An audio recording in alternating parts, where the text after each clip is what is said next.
आइए आज हम लोग स्टडी करेंगे क्वेश्चन नंबर 81। कह रहा है the general molecular formula which represents the homologous series of alkanols is. तो जनरल मॉलिक्यूलर फार्मूला हमको बताना है, सामान्य सूत्र जो हो किसका, एल्केनॉल्स की होमोलॉगस सीरीज का। कहने का मतलब ये है कि एक ऐसा फार्मूला जिसके माध्यम से हम बता सकें कि एल्केनॉल्स क्या होगा। तो सबसे पहले एल्केनॉल्स के बारे में समझें। तो हमने बताया था कि अगर अल लगा हो तो एल्डिहाइड होता है और ऑल लगा हो तो वो एल्कोहल होता है, यानी उसमें OH ग्रुप जुड़ा होगा। तो जाहिर सी बात है कि एल्केनॉल्स का मतलब उसमें OH ग्रुप जुड़ा होगा, तो उसकी होमोलॉगस सीरीज के लिए हमें मॉलिक्यूलर फार्मूला बताना है, यानी जनरल मॉलिक्यूलर फार्मूला बताना है। तो सबसे पहले हमको समझना पड़ेगा कि आखिर एल्केनॉल्स में जो होमोलॉगस सीरीज है उसमें जैसे एल्केन, एल्कीन, एल्काइन इनका फार्मूला होता था, तो वैसे इनका फार्मूला क्या होगा।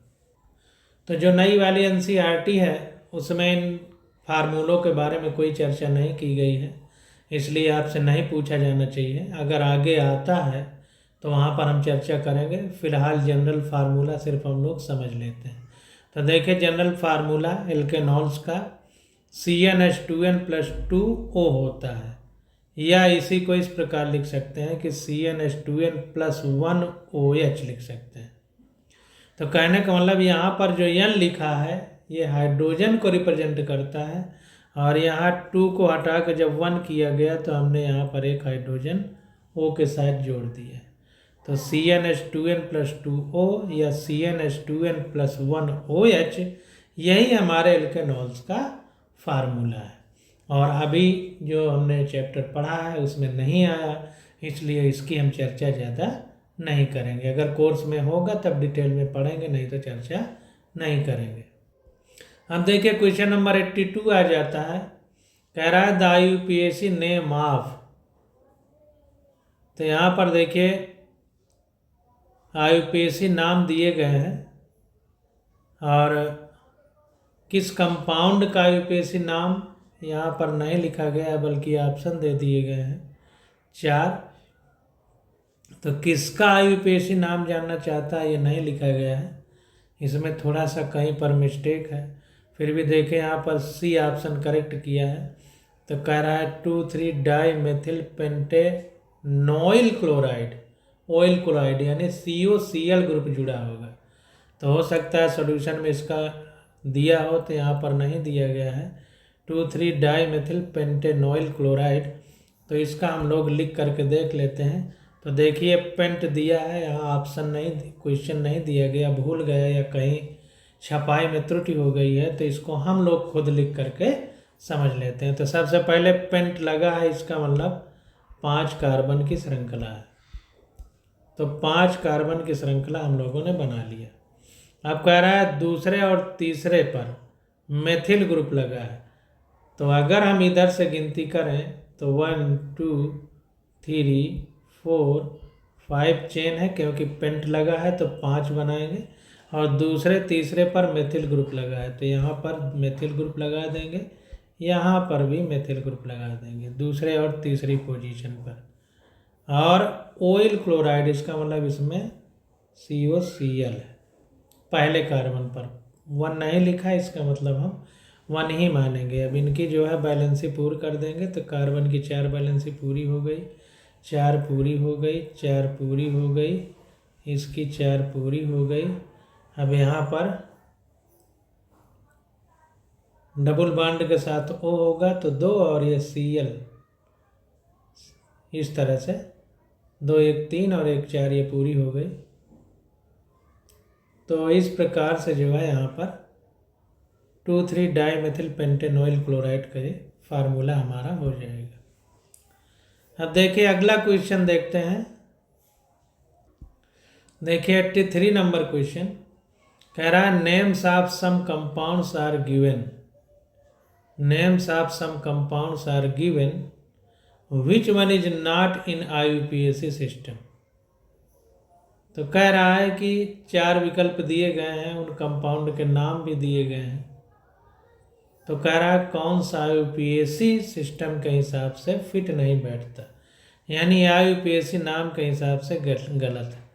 तो यहाँ पर देखिए पहले गलत हो गया, क्योंकि यम पहले आ गया, ई बाद में, जबकि अल्फ़ाबेटिकल में ABCD लिखते समय ई पहले आता है, तो पहला ही गलत हो गया। तो यहाँ पर देखिए 4 एथिल पहले लिखना चाहिए, फिर 3 मेथिल, क्योंकि ABCD के क्रम में जो पहले आता है उसको पहले लिखते हैं, बाकी बाद में लिखते हैं। तो इसलिए पहला वाला ही हमारा गलत हो गया। और देखिए सही है, तो सही वालों को समझ लेते हैं। तो यहाँ पर देखिए इसको अगर देखा जाए तो गणना इधर से करेंगे, क्योंकि इधर फंक्शनल ग्रुप जुड़ा है, जिधर फंक्शनल ग्रुप जुड़ा होगा उसको कम संख्या देंगे।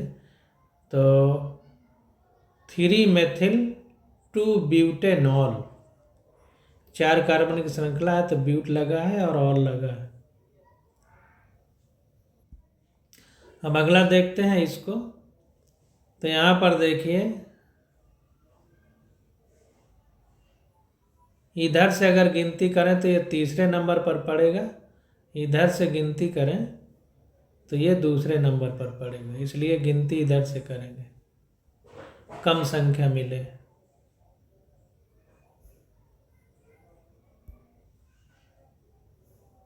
अगर ऐसे गिनती हम लोग करेंगे तो ये देखिए डबल बॉन्ड छूट जा रहा है। हमने आपको बताया था कि हम लोग जब कोई गणना करते हैं और पेरेंट चेन का चयन करते हैं तो प्रयास ये करते हैं कि जो फंक्शनल ग्रुप हों या double bond, single bond, double bond, triple bond जुड़े हुए हों, वो छूटने ना पाए। इसका मतलब ये नंबरिंग गलत है, तो ये और इस पे नंबर नहीं लिखेंगे, हम नंबर इसको 4 देंगे, इस तरह से लिखेंगे। आप ध्यान दीजिए, अगर हम इस तरह से लिखते हैं तो इस डबल बॉन्ड के कार्बन को संख्या 3 मिलती है और इसको 2 मिलती है, जबकि हमें इस तरह लिखना चाहिए कि इसको कम से कम संख्या मिले, तो इसलिए हम इधर से नंबरिंग करेंगे 1 2 3 4। अब हमारी नंबरिंग सही है।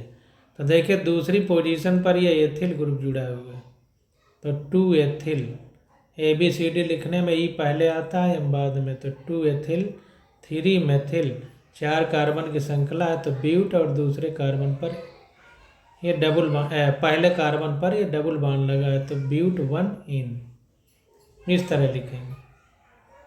इसी प्रकार देखिए डी विकल्प में देखते हैं, तो डी वाले में जहाँ से ट्रिपल बॉन्ड नज़दीक पड़ेगा उधर ही हम लोग लिखेंगे।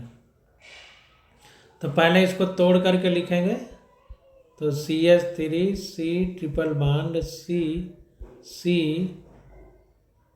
H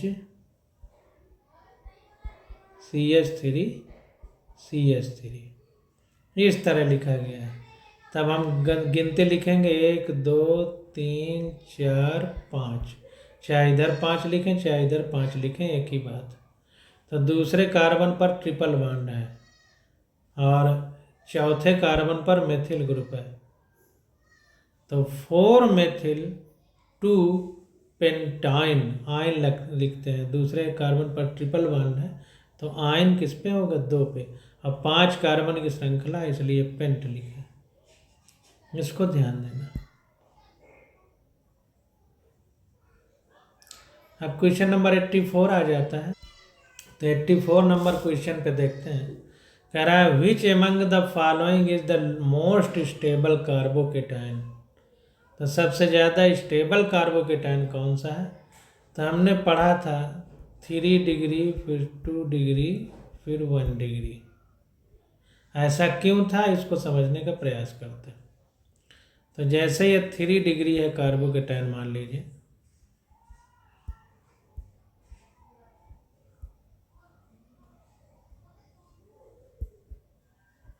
तो यहाँ पर देखिए ये इलेक्ट्रॉन रिलीजिंग ग्रुप है, इस तरह से इलेक्ट्रॉन देगा। अगर इलेक्ट्रॉन देगा तो पॉजिटिव चार्ज खत्म हो जाएगा।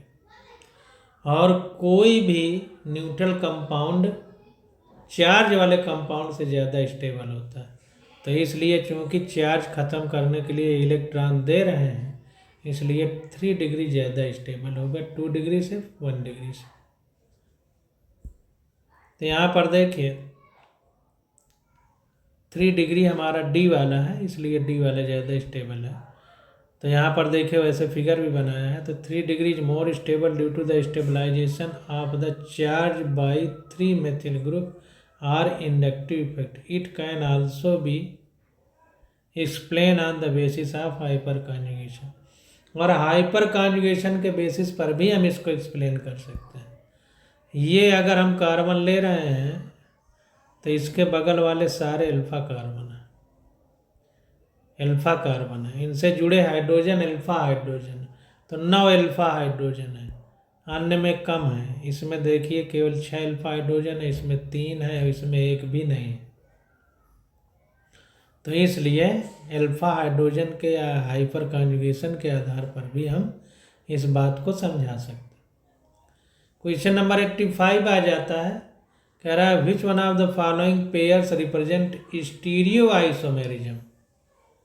स्टीरियो आइसोमेरिज्म कौन सा पेयर बता रहा है।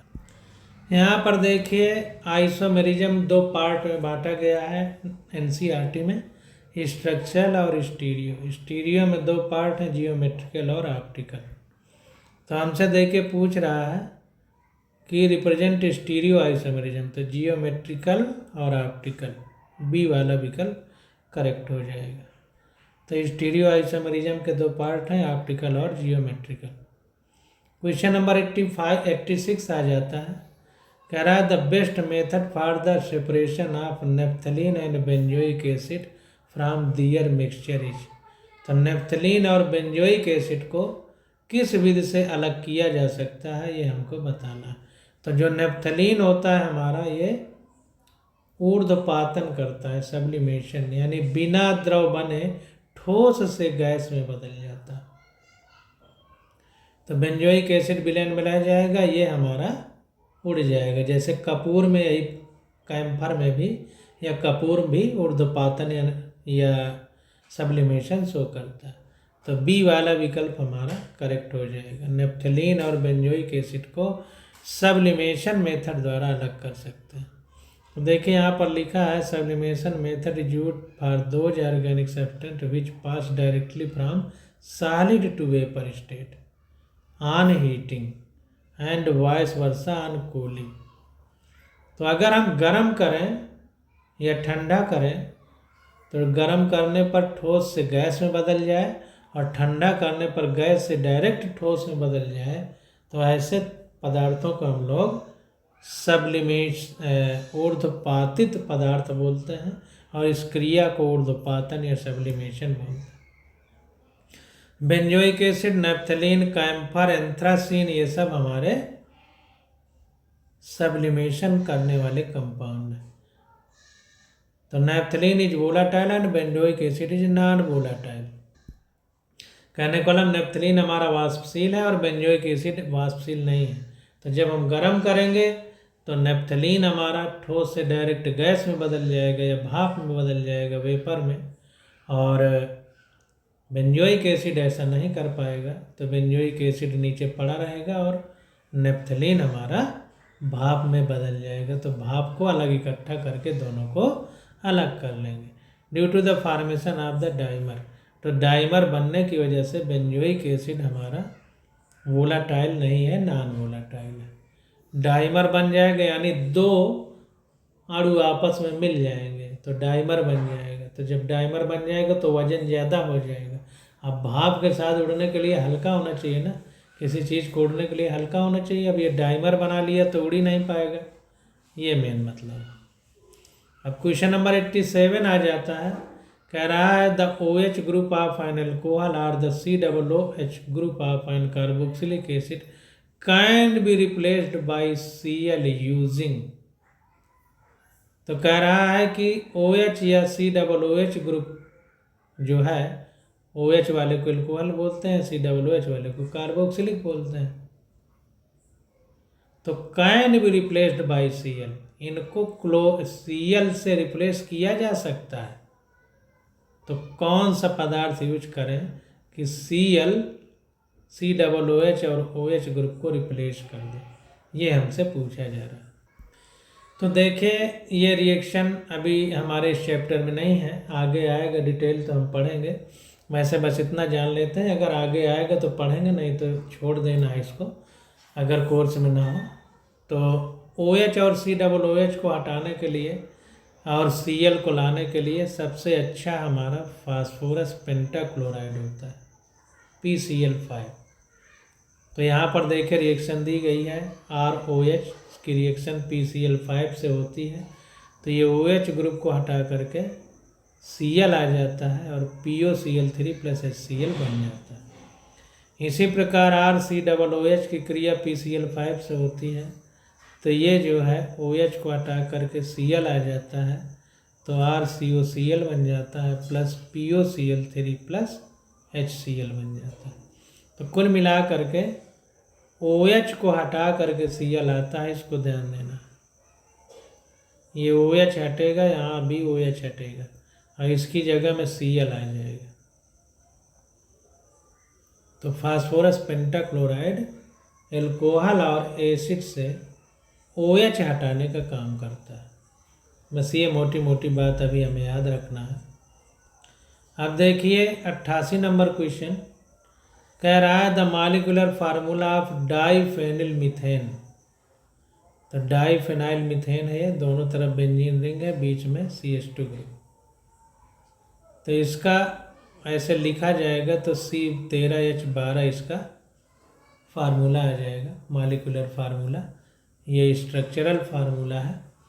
कह रहा है how many structural isomer are possible when one of the hydrogen is replaced by a chlorine atom. तो कह रहा है कितने प्रकार के संरचनात्मक समायवी बनेंगे या स्ट्रक्चरल आइसोमर बनेंगे अगर when one of the hydrogen is replaced by a chlorine atom, अगर एक हाइड्रोजन को क्लोरीन एटम से रिप्लेस कर दिया जाए। तो देखिए मॉलिक्यूलर कितने स्ट्रक्चरल आइसोमर बनेंगे, कितने स्टीरियो आइसोमर बनेंगे, ये सब अब हम जो नई NCERT है उसमें नहीं बताया गया है, ना ऐसे कोई एग्जाम्पल अभी हमने देखे। तो जनरली ये बात मान के चलना है कि एग्जाम्पल तो समझाने के लिए दिया ही है एक दो, तो हम इसको समझ लेते हैं, हो सकता है पूछा जाए। तो यहाँ पर देखिए बी वाला विकल्प करेक्ट है, 4। कितने बनेंगे ये स्ट्रक्चर वाले में पूछा जा सकता है। तो यहाँ पर देखिए only 4 structural isomer are possible for diphenylmethane. तो डाइफेनिल मीथेन है। अब इसमें हमको कह रहा है कि हाइड्रोजन को रिप्लेस कर दें क्लोरीन एटम से। तो यहाँ पर देखिए CH2 ग्रुप होगा, CH2 2 हाइड्रोजन, तो यहाँ पर एक हाइड्रोजन को Cl से रिप्लेस कर दिया गया। तब देखिए क्या क्या हो सकता है। ये हमारी यहाँ से दूसरी पहली पोजीशन पर क्लोरीन है, तो ये आर्थो पोजीशन हो जाएगी। फिर एक छोड़ के है तो ये मेटा पोजीशन हो जाएगी। फिर ये 2 छोड़ के है कार्बन, तो ये पैरा पोजीशन हो जाएगी। तो 3 पोजीशन पे तो यहाँ जुड़ सकता है, चाहे इधर वाले बेंजीन रिंग पे जुड़े चाहे इधर वाले पे, बनेगा एक ही जैसे। तो 3 ये हो गए, या फिर इस हाइड्रोजन को एक को रिप्लेस करके Cl यहाँ जुड़ जाए। तो 4 स्थितियाँ हमारी ऐसी बन रही हैं जो कि मतलब स्ट्रक्चरल आइसोमर को रिप्रेजेंट कर रही हैं। तो 4 स्ट्रक्चरल आइसोमर हमारे बन जाएंगे। अब क्वेश्चन नंबर 89 आ जाता है, कह रहा है name of the compound given below is. तो ये 4 नाम दिए गए हैं, इनमें से कौन सा सही है ये हमको बताना है। तो सबसे पहले देखिए हमें पेरेंट चेन यानी जनक चेन का चयन करना है। तो जनक चेन जो सबसे लंबी हो उसको चुनेंगे। तो 1 2 3 4 5 6 7 8 कार्बन की ये श्रृंखला सबसे लंबी है। अगर इधर जाएंगे तो 1 2 3 4 5 6 7 कार्बन है। अगर इधर जाएंगे तो 1 2 3 4 5 6 7 कार्बन है। तो सबसे लंबी श्रृंखला ये है, तो इसी का हम चयन करेंगे। अब बात ये आ जाती है कि नंबरिंग इधर से शुरू करें या इधर से। तो जिधर ये ब्रांच ज़्यादा मिलेंगी या फंक्शनल ग्रुप जुड़े होंगे, पास में पड़ेंगे, तो उधर से नंबरिंग हम लोग करते हैं। तो इधर से देखिए करने पर ज़्यादा नज़दीक पड़ रहे हैं, तो इधर से ही हम लोग नंबरिंग करेंगे। तो ये नंबरिंग हमने कर दिया 8 कार्बन की, ये पेरेंट चेन बन गई जनक श्रृंखला। अब देखिए तीसरे कार्बन पर मेथिल है, चौथे कार्बन पर एथिल है, ये CH2 है। तो ई वर्ड पहले आता है अल्फ़ाबेटिकल में, ABCD में, तो ई पहले लिखेंगे। तो 3 एथिल, ये 2 कार्बन की श्रृंखला, ये एथिल कहेंगे।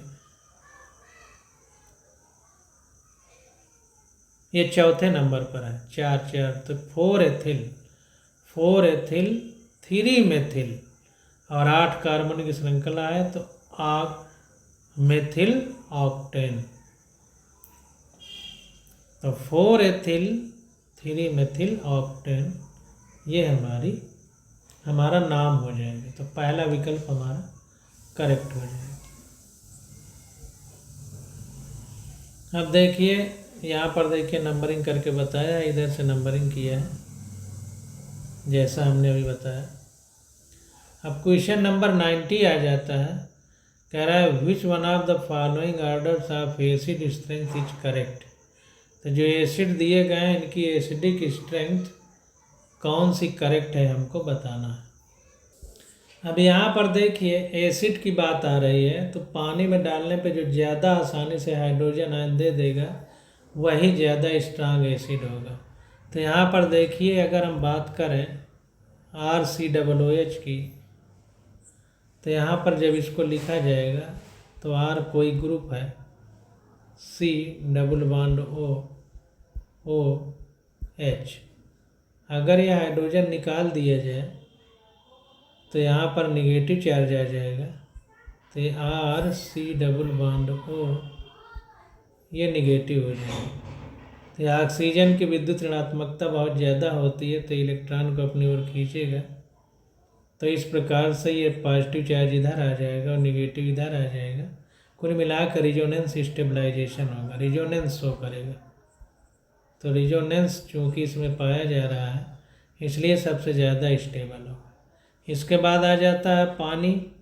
तो पानी हमारा न्यूट्रल कंपाउंड है, HOH यही H2O है। तो पानी न्यूट्रल कंपाउंड है, तो इसके बाद ये आ जाएगा, और ROH हमारा इसके बाद आएगा। और एसिटिलीन हमारा बहुत वीक एसिड होता है, वीक एसिड। तो इस प्रकार से सबसे ज़्यादा एसिडिक ये होगा, फिर ये बी वाला विकल्प हमारा करेक्ट हो जाएगा। तो यहाँ पर देखिए दिया गया है कि carboxylic acid is much stronger then water and alcohol. तो पानी और एल्कोहल से, ये एल्कोहल है हमारा, तो पानी और एल्कोहल से एक कार्बोक्सिलिक एसिड ज़्यादा स्ट्रांग एसिड है, since the carboxylate ion after the removal of proton is stabilize by resonating structure. तो कारण क्या है कि कार्बोक्सिलिक एसिड पानी और एल्कोहल से ज़्यादा स्ट्रांग है। तो कारण बताया जा रहा है कि जब प्रोटॉन निकल जाता है तो रिजोनेंस के द्वारा स्टेबलाइज होता है। The OH in alcohol is almost neutral. जो एल्कोहल का OH है ऑलमोस्ट न्यूट्रल है। और acetylene is also weakest acid. जो एसिटिलीन है हमारा ये वीकेस्ट एसिड है, यानी सबसे कमज़ोर एसिड है। तो इसलिए सबसे ज़्यादा कार्बोक्सिलिक एसिड, फिर पानी, फिर एल्कोहल, फिर एसिटिलीन।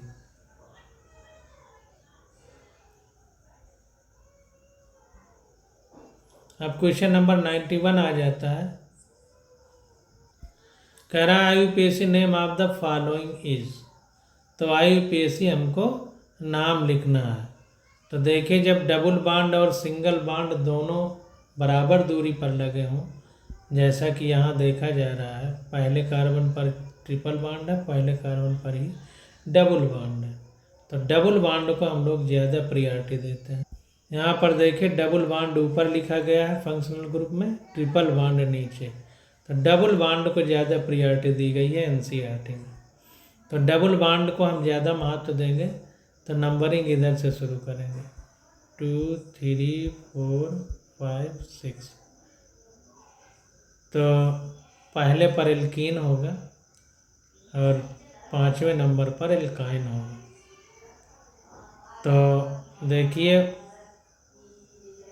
6 कार्बन की श्रृंखला है, तो हेक्स जाएगा, इन 1 पर है और आयन 5 पर है, तो बी वाला विकल्प करेक्ट होगा। इन 1 पर है और 5 पर आयन है।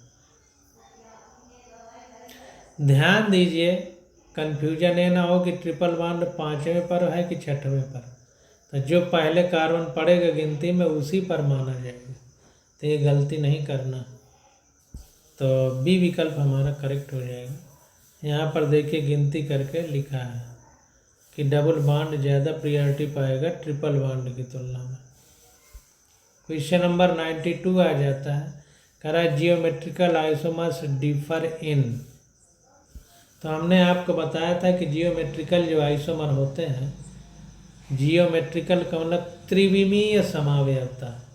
त्रिविमीय मतलब हवा में अगर खाली जगह पे छोड़ दिया जाए, तो जैसे उत्तर दक्षिण पूरब पश्चिम में कोई चीज़ है, तो उसी में जो एटम उत्तर को था वो पूरब को चला जाए, तो देखने में तो एटम वैसा ही रहेगा, लेकिन पोजीशन बदल जाएगी।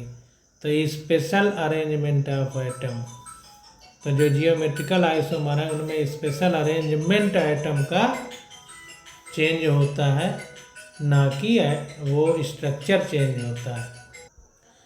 तो ध्यान देना है कि स्पेशल अरेंजमेंट चेंज होता है जियोमेट्रिकल आइसोमर में, ना पोजीशन चेंज होती है और ना लेंथ चेंज होती है, केवल अरेंजमेंट में अंतर आ जाता है, बस चीज़ वही रहती है। जैसे शीशे पर हम अगर चेहरा देखें, तो जिधर हम शीशे पे देखते हैं हमारे उल्टा वो फिगर बन जाता है, तो पोजीशन थोड़ा चेंज होती है, केवल अरेंजमेंट चेंज हुआ है। हम पूरब की तरफ देखेंगे तो शीशे में हमारा मुंह पश्चिम की तरफ दिखाई देगा, तो केवल अरेंजमेंट में अंतर है, पोजीशन नहीं चेंज हुई है।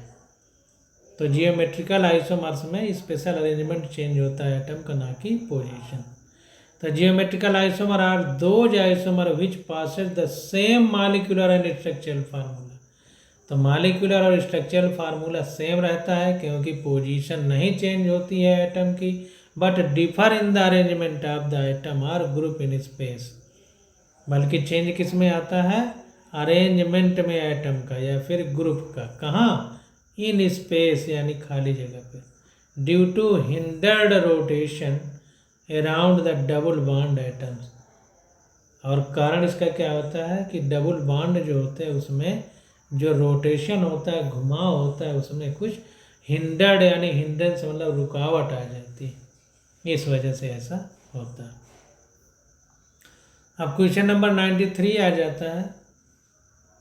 देखिए, जियोमेट्रिकल आइसोमर के बारे में थोड़ा NCERT पहले पढ़ लें। तो देखिए, यहाँ पर लिखा गया है कि the compound that have the same constituent and sequences. Constituent और सीक्वेंस में कोई चेंज नहीं होता कोवेलेंट बॉन्ड के, but differ in relative position of their atom. Relative position में केवल परिवर्तन होता है, जैसे कोई उत्तर में तो पश्चिम में चला जाए, रिलेटिव पोजीशन, घुमाव में केवल अंतर आता है, बस। आप दियर एटम और ग्रुप इन स्पेस, खाली जगह में, called is stereoisomer. This spatial type of isomerism is called as stereoisomerism and can be classified as geometrical and optical. तो रिलेटिव पोजीशन चेंज होती है, जैसे पहले उत्तर में था तो दक्षिण में हो गया, तो उत्तर की जगह दक्षिण चला गया, तो रिलेटिव में पोजीशन चेंज हो गई, बट रहेगा वो वैसा ही। क्वेश्चन नंबर 93 आ जाता है, कह रहा है incorrect IUPAC name is. Incorrect बताना है, कौन सा इनकरेक्ट है। तो यहाँ पर देखिए पहले कंपाउंड में नंबरिंग किधर से करेंगे, जिधर फंक्शनल ग्रुप हो। तो ये फंक्शनल ग्रुप कीटोन जुड़ा है, तो इधर से नंबरिंग होगी 1 2 3 4, चाहे इसको 4 कहें चाहे इसको, एक ही बात। तो अब इधर से देखने में दूसरे नंबर पर कीटोन आ रहा है, जबकि 3 ब्यूटेनोन कह रहा है। तीसरी पोजीशन पर कीटोन को ला रहा है, इसलिए पहला ही हमारा गलत होगा। और चूंकि गलत वाला ही पूछ रहा है तो यही सही हो जाएगा। तो ये विकल्प हमारा करेक्ट हो जाएगा। तो यहाँ पर देखिए रॉन्ग नंबरिंग रॉन्ग है, इधर से करना चाहिए था, तो दूसरे नंबर पर आता। अब क्वेश्चन नंबर 94 आ जाता है। कह रहा है in steam distillation of toluene the pressure of toluene in vapour is. तो स्टीम डिस्टिलेशन यानी हिंदी में कहें तो भाप आसवन जब हम करते हैं टॉलुइन का, तो कह रहा है टॉलुइन का प्रेशर कितना होगा। तो जो बैरोमीटर है यानी दाब मापी है उसके प्रेशर से कम होगा हमारा टॉलुइन का प्रेशर। कम क्यों होगा, क्योंकि जब हम किसी चीज़ में किसी चीज़ को मिलाते हैं तो उसका वाष्पन कम हो जाता है। जैसे पानी है, पानी में नमक मिला दें तो पानी गाढ़ा हो जाएगा। अब इसको उड़ने में दिक्कत होगी, तो वाष्प जो बनेगी उसका दाब कम होगा, क्योंकि कम वाष्प बनेगी तो कम वाष्प दाब होगा। तो इसीलिए less than pressure of barometer. In steam distillation of toluene the pressure of toluene in vapour is less than pressure of barometer because it is carried out when a solid or liquid is insoluble in water and is volatile with steam but the impurities are non-volatile। तो कहने का मतलब कह रहा है कि जब इसमें कोई ऐसी चीज़ मिलाई जाती है, वाटर में किसी चीज़ को घोला जाता है जिसमें कि वाटर तो वोलाटाइल है, और वोलाटाइल वाटर के साथ जिसे हम अलग करना चाहते हैं, जो प्योरिटी है वो वोलाटाइल हो, लेकिन इम्प्योरिटी यानी अशुद्धि नॉन वोलाटाइल हो। तो कहने का मतलब पानी में कोई चीज़ मिलाई जा रही, तो पानी में जब नमक मिलाएंगे तो नमक की वजह से पानी गाढ़ा होगा, या चीनी मिलाएंगे तो पानी गाढ़ा होगा। कोई चीज़ गाढ़ी होगी तो उसे भाप बना के उड़ाने के लिए ज़्यादा ऊष्मा की ज़रूरत होगी। अगर उतनी ही ऊष्मा देंगे तो भाप कम बनेगी, तो वाष्प दाब कम होगा। इसलिए less than pressure of barometer answer correct होगा। 95 नंबर क्वेश्चन आ जाता है। कह रहा है which one of the following orders is correct regarding the minus I effect of the substituent. तो माइनस आई इफेक्ट में कौन सा सही है। तो एनसीईआरटी में जितने लिखे गए हैं उनको आप लोग याद कर लीजिए और उन्हीं में से पूछा जाएगा। तो यहाँ पर हमने आपको बताया था फ्लोरीन सबसे ज़्यादा इलेक्ट्रोनेगेटिव है, फिर ऑक्सीजन, फिर नाइट्रोजन। तो फ्लोरीन सबसे ज़्यादा, फिर यहाँ पर ऑक्सीजन आ गया तो उसके बाद, फिर यहाँ नाइट्रोजन आ गया तो उसके बाद। तो वैसे ही क्रम से ये ज़्यादा माइनस आई इफेक्ट वाला होगा, ये उससे कम, ये उससे कम। तो कुल मिला के पहला आंसर हमारा करेक्ट हो जाएगा। ए विकल्प हमारा करेक्ट। कह रहा है alkyl is an electron releasing group has plus I effect या plus inductive effect. Fluorine has minus I in effect. Oxygen is more electronegative than nitrogen, therefore the order of minus I effect is सबसे ज़्यादा fluorine वाला, फिर oxygen जुड़ी है तो OR, फिर nitrogen जुड़ी है तो NR2। तो इस प्रकार से हम लोग आंसर देते हैं। अब आ जाता है 96 नंबर क्वेश्चन। इसकी स्टडी हम लोग अगले लेक्चर में करेंगे। आज बस यहीं तक।